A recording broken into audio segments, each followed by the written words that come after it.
There may well be escort services out there that do provide innocent evenings of companionship. Our guests, however, are here to tell us that they provide much more than that. You've met them, Elena and Lisa. Now let's find out what really goes on in the escort service world. Elena, how is business here in the late summer? It's terrible. It's like any other business. Everyone's away on vacation, and it's not the greatest. Who are your customers? I would say you're middle class, average middle class people.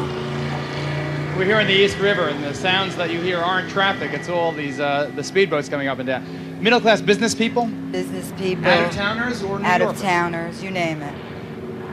Now, when they come to you, do they put their charges on a credit card? I personally don't take credit cards. Cash on the barrelhead? That's it.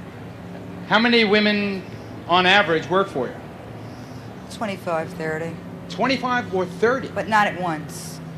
How do you recruit them? Advertise, word of mouth. It's like any other business. Are they street hookers ordinarily that you take in out of the cold, so to speak, to work for you? Usually not, but you have certain cases where you will find a few exceptions that you can cultivate. In the process of cultivation, what kinds of questions do you ask them? I gotta think. I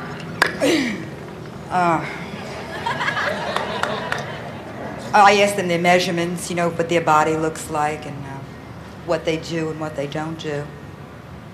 I know you've had some brushes with the law. However, is it fair to say, Elena, that generally speaking, the cops leave you alone? I would say so.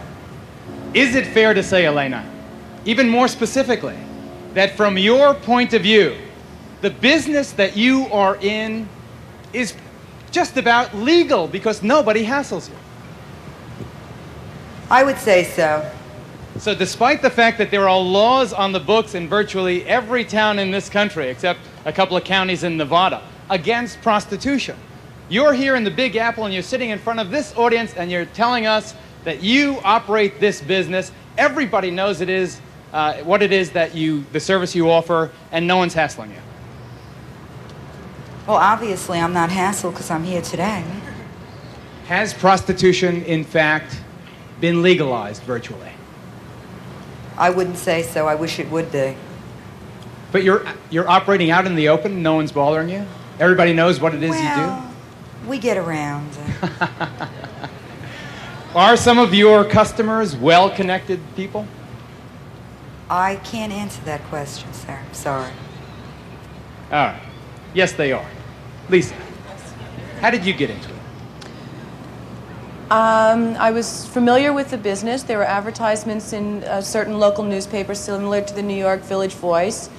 I was familiar with what the business was about. It never comes outright and says, this is this, but it's the underlying word, no pun intended. Wanted some extra cash. How much did you make on an average week? It's hard to say. It depends on how much you want to work. A lot can be made if you want to give your whole life to doing this, or a couple $100s a week can be made if you want to just make ends meet. And it depends on what kind of week you feel like. What do you charge the average John, the average out-of-town businessman using his MasterCard or paying cash, who wants your services for an hour? A call within the local metropolitan area goes roughly $150.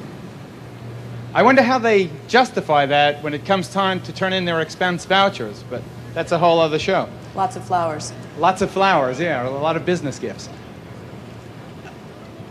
Are you a hooker? No. Lisa? What's the difference between what you do and I what a don't go hooker- up to a gentleman and say, for this much money, I will do this for you. But you do perform sex for money? Most of the time. That is something that goes along as part of it, is not the primary issue. It is what many men call and think that that's the reason they're calling, but after seeing a vast amount of clients, you realize that that's their excuse for calling. But that is not really what they want. I'm going to ask you to hold the answer on what it is they really want, and let us take our first commercial break. Lisa, how do you feel about selling your body for cash? Do you ever have any kind of moral hang-ups about it? No. It's a marketable commodity. It's something that's been done for thousands and thousands of years, been respected in certain cultures, and people aren't aware of sexuality in many others, and it tends to not be understood in many cultures. What do you think about that? I think that it's prostitution. It's just a nicer name. Can I give a rebuttal? Go ahead. Prostitution depends on how you define it. A woman who marries a wealthy man purely for his money is a one-John prostitute. Prostitution by the... Thank you.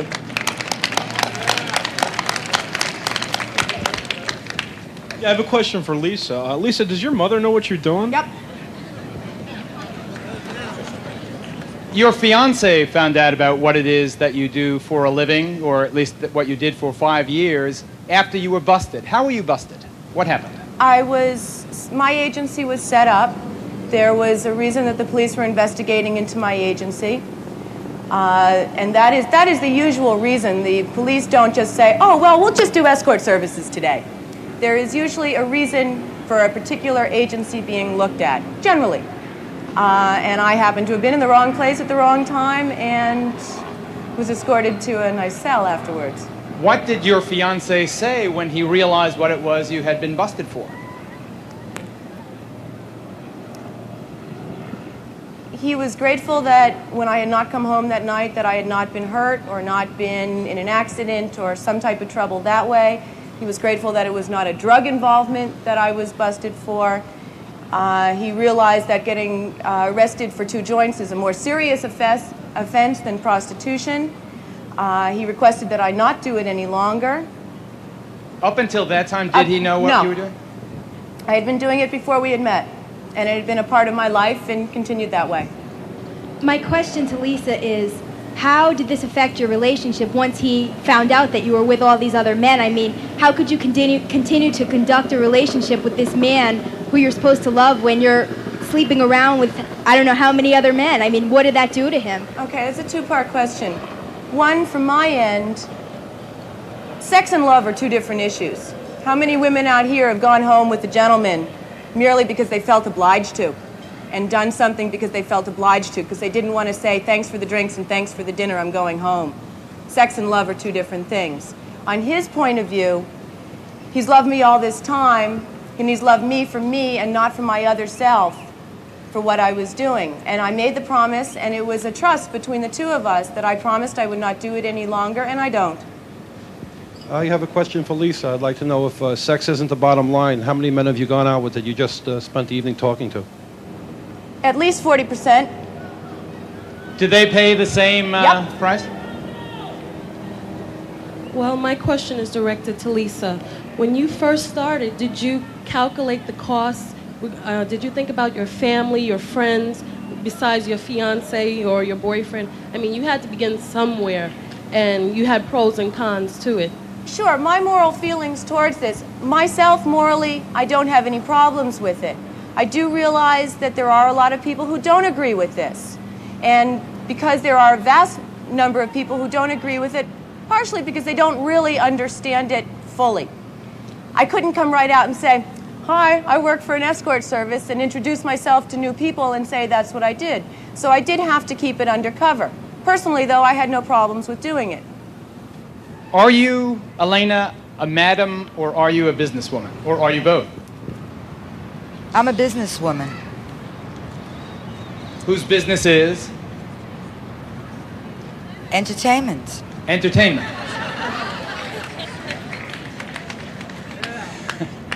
Yeah, but it's not a cabaret. I mean, it's, It sure is. I guess life is a Sure. cabaret in that sense. I heard that someplace. Do you feel that you're a flesh peddler, as so often pimps are called? Are you a pimp? Female pimp, I guess. So that's not a phrase that is repugnant to you? It doesn't turn me off. I mean, I've been in it so many years, it's like brushing your teeth. It's very natural. I mean, I know it's very difficult for a straight person to understand. But, What's your definition of a straight person? I won't. That's a tough question. It's an essay. It's okay. a lady that goes out for dinner with a gentleman and feels obligated to do so because he bought her a nice steak dinner.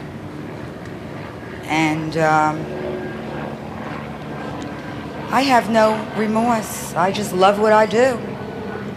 25 years in the business. Yes. Are the women that work for you generally well paid, well treated? What do you mean by well treated? Is it a good job from their point of view?